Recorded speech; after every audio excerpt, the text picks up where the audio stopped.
yung shower. Tapos ito yung sink. Ito naman yung toilet.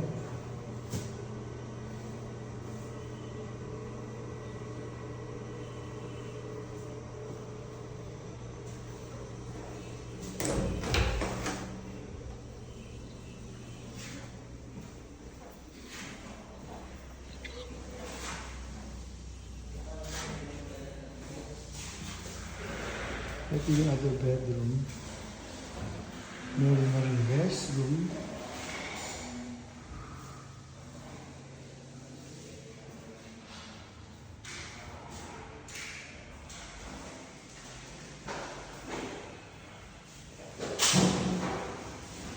Meron akong linen.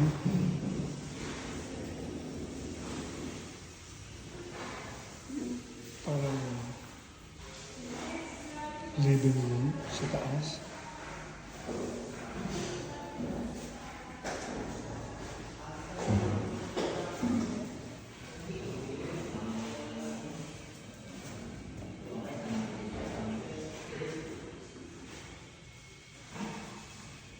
Yung curtain dati.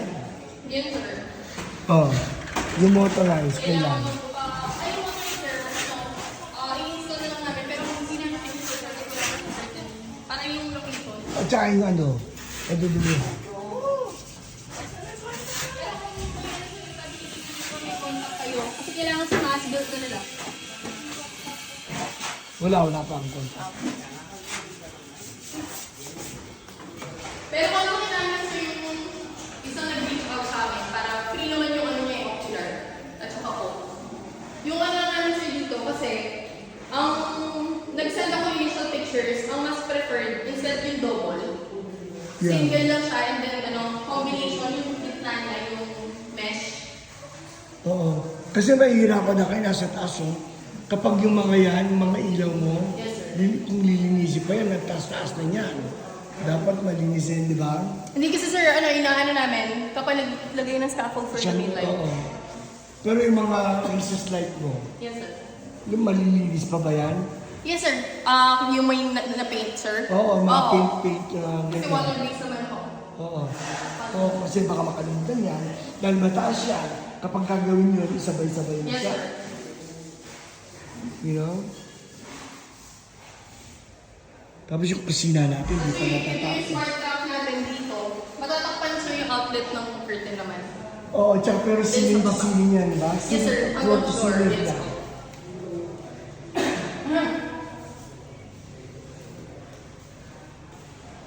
So yung sa baba na lang hindi masyadong tapos at saka pero hindi pa ito naka-final yung sa taas. Yes, Kahit kasi na ano, professional cleaning nga kasi namin sir.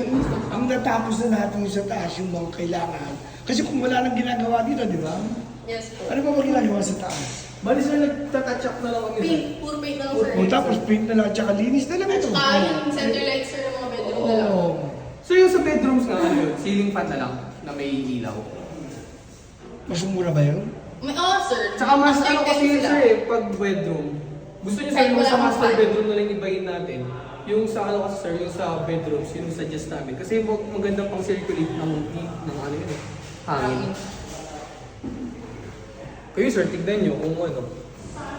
Pwede rin naman. Mag-suggest kami sir. Kasi mas gusto ko naman may lampshade din sila eh. Oo, sir, pwede naman sila mag-pass Diba? light ng ano. Oo. Bedside Pero gusto siya. nilang bright light, isa ceiling din. Pero technically, ano lang, yung lampshade, di ba? Tapos ito sir, paano yung ano nyo? Dadagdagan ba natin ng light o ano? Nakita mo ba yung style ng pinakita ko mga pintuan? Ano lang, sir, Ganyan. simple. Parang simple din. Pero mas simple naman masyado yung sa'yo. Hindi sir, Parang ginuhitan mo lang sa gitna. ito nga sir, ano sir, okay na ba kayo sa size o Pataasan. Ito sir, Dapat yung isa ko malaki talaga yung nakita eh. door. So itaas natin sir. If okay sa inyo sir to. Yeah, ganyan. Gusto ko malaki talaga yung door. 2.4 Yung sir. hindi yung regular na size lang eh, kasi Oo sir. yun ang unang bakit Ito kasi sir, 7 feet eh. 7 feet. 1 Bali, foot up pa. 1 foot up pa. Parang metros. Kung Oo, dapat malaki. Oo, tama yung pivot mo. Oo, okay naman yan. Pero dapat malaki. Sige sir, para Actually, mapalaki dapat na. malapad pero hindi mo naman nalapad dahil nga dito. Yes sir, nandiyan kasi yung mga Pero auxiliaries. taasan mo na lang. Taasan na lang natin sir, parang tall Tsaka door. i-frame mo siya. Di ba yung mga frame na doors? Gusto Para niyo ng maganda RT3? siya. Gusto Oo. sir may RT3. Lagyan natin RT3. Kaso paano mo lalagyan yung RT3 kaya dito? Malalagyan mo ba? Para Oo, patong lang siya dyan. medyo Para hindi siya masyadong plain door lang. matatakpan yung mold yung Takpan natin itong groove no? Mas okay na yun. At least, di trabaho mo i-fix. Artifact na lang. Pero mga ganun pa lang scale. Paano sa labas? Ganun din. Back and forth. Okay lang. Dito yung RT3.